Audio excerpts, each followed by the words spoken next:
मैं डॉक्टर पुष्पा कुमारी, assistant professor, स्नातकोत्तर हिंदी विभाग, एसएम महाविद्यालय भागलपुर, बिहार में कार्यरत हूँ।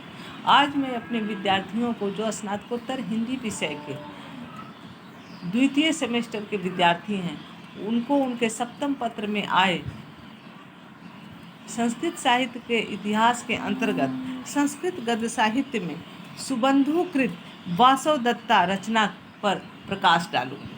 अर्थात आज की विषय वस्तु का शीर्षक है संस्कृत गद्य साहित्य में सुबंधुकृत वासव दत्ता।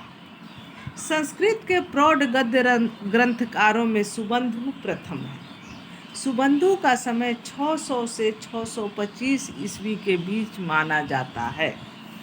सुबंधु की यशोलता उनकी एकमात्र गद्य रचना वासव दत्ता पर पल्लवित। यह ग्रंथ संस्कृत गद्य काव्य के उस युग का प्रतिनिधित्व करता है जिसमें कथानक स्वल्प होता है, वर्णन विस्तार का ही प्राधान्य होता है और पांडित्य की जगह कल्पना हावी हो जाती है। वासव दत्ता के वर्ण विषय के अनुसार चिंतामणि नामक राजा के पुत्र कंदर्प केतु स्वप्न में एक सुंदरी को देखता है तथा उसे खोजने हेतु निकल पड़ता है।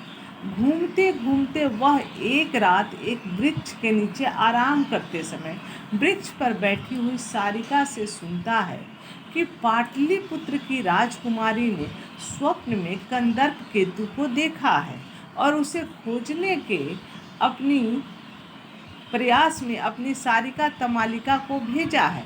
बाद में उस सारिका के प्रयास से दोनों का मिलन होता है। वासव दत्ता का पिता उसका विवाह एक विद्याधर राजकुमार से करना चाहते हैं। विंध्याटवी के वन में कंदर्प केतु को सोते हुए छोड़कर वासव दत्ता घूमने चली जाती है। वहाँ उसे अपनाने के लिए दो किरातों के झुंडों में युद्ध होता है, जिसमें एक ऋषि का आश्रम विनष्ट हो जाता है। ऋषि इस विनाश का कारण वासव दत्ता को मानकर उसे पत्थर होने का शाप देते हैं। उधर जागने पर कंदर्प केतु प्रिया के वियोग में आत्महत्या करने को उद्यत होता है, परंतु आकाशवाणी उसे रोक देती है। वह जंगल में वासव दत्ता को खोजने निकलता है।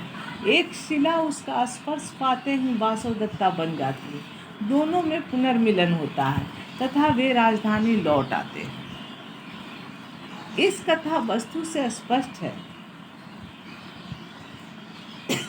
कि इसकी घटनाएं स्वल्प तथा सामान्य हैं, किंतु कवि ने अपनी प्रतिभा के बल पर सुंदर काव्यात्मक वर्णन के द्वारा इसमें प्राण फूंक दिए हैं। यहाँ नायक नायिका के सौंदर्य निरूपण, गुण कीर्तन, विरह एवं मिलन दशा का मार्मिक चित्रण अत्यंत मनोरम है।